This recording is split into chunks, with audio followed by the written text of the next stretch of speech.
12 years ago, inside the humble church, two souls were brought into the same room, not knowing that God had already started writing their story. I met Olsen at the church. He was just one of the many youth joining our youth team. Pero pansin ko, lagi siyang nakakap at nakayoko. Mahiyain. Until I noticed him liking every single one of my Facebook photos.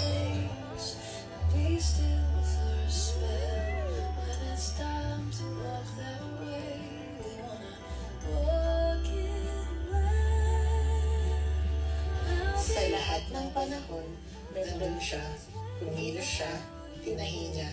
And today, we celebrate a love that only God could have made possible.